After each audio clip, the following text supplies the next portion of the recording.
on today's Technobabble, directing a live video production.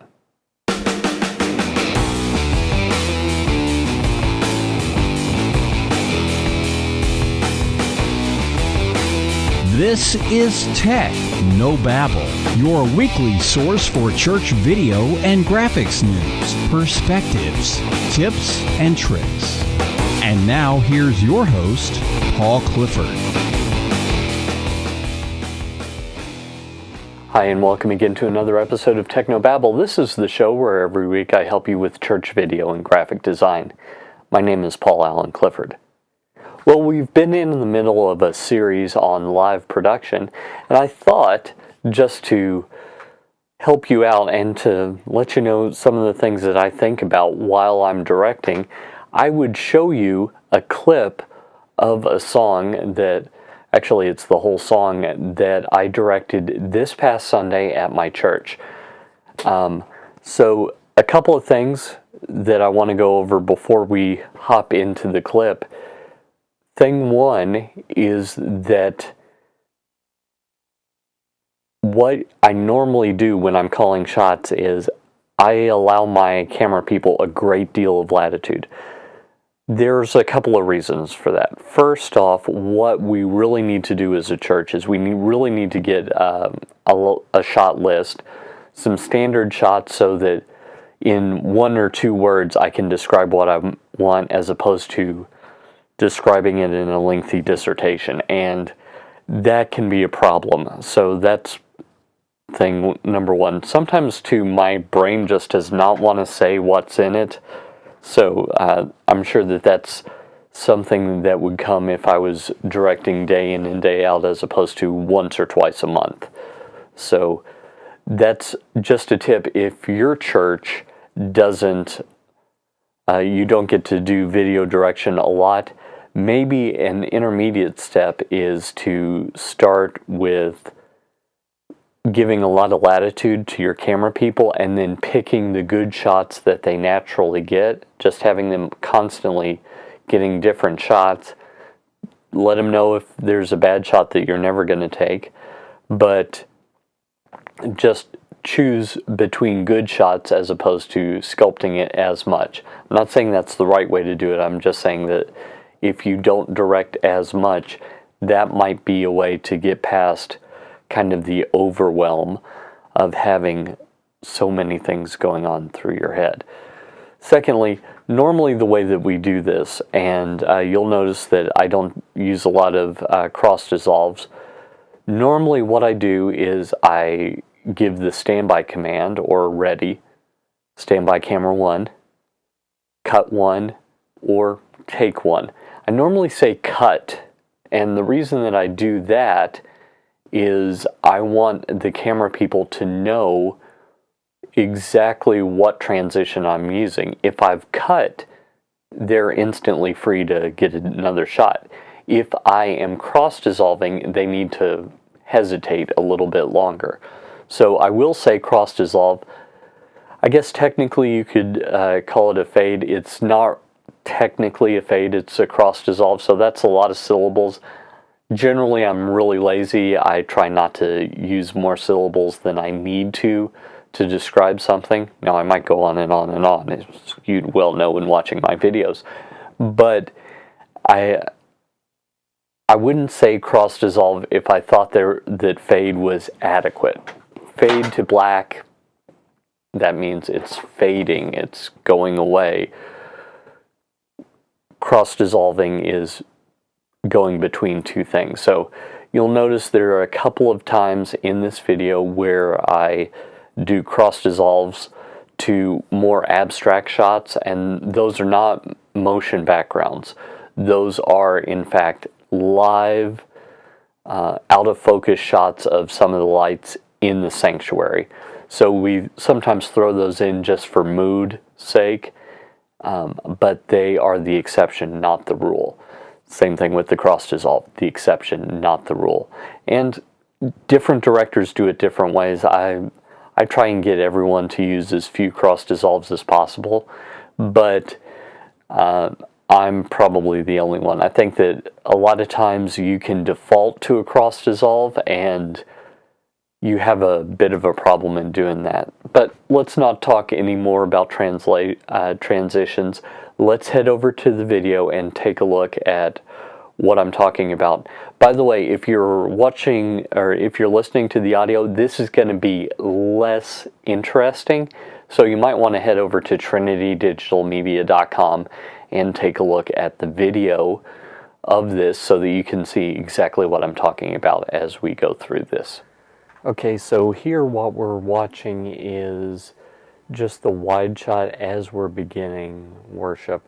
We've just come out of a kind of a prayer time, and so that's what you were seeing is the wide shot during this little time of silence and prayer. And so Laura Joe, we're here on a close-up first off, and then we go to this is camera 4. You'll notice the lyrics are keyed on the bottom here. There's actually a little bit more to this video than what you're seeing. Okay, that's camera 3, that's in front of the stage. Notice that I'm doing a lot of cuts as I do this. This is camera 2, doing a slow pull, and then camera 4. Okay, that's a nice shot with the light on the right third and LJ in the left. Really like that shot. DK did a good job. This is kind of a bokeh-y shot where we pull out of focus. Those kinds of shots are typically the only ones that I use the T-bar for.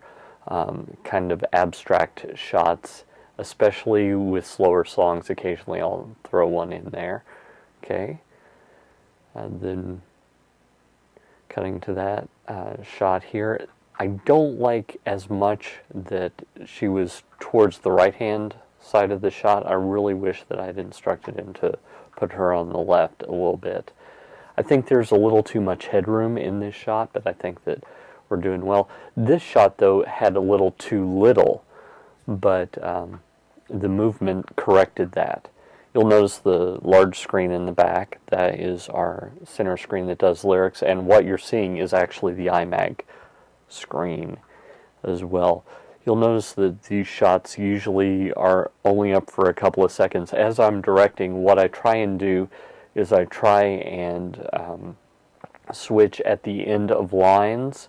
If I know that there's a little instrumental coming up, I'll switch over to the instrumental. Sometimes, by the way, the shot gets bad as the people are wandering and they're singing, so hopefully that's not always the case, but it does happen. So this shot stayed up a little longer than I like, but could be that I was distracted by something going on as I was directing. I'm always trying to make sure that there's enough difference between the shots that we don't get kind of a jump cut as I'm directing. This is a shot that one of the other directors really likes, the wide with showing the screen in the top third. I'm not a huge fan of it. LJ wandering out of our tight shot on camera 3 there. Now this is coming from camera 4. It's a nice shot. Again, camera 2. Occasionally you'll see a static wide shot. That would be camera 1. Camera 1 doesn't have as many controls on it because we took them to put them on camera 3. And hopefully that's going to change soon. But as a result, we don't move it as much. During the message, I'll have the camera person get a good shot and then pan left and right on the pastor.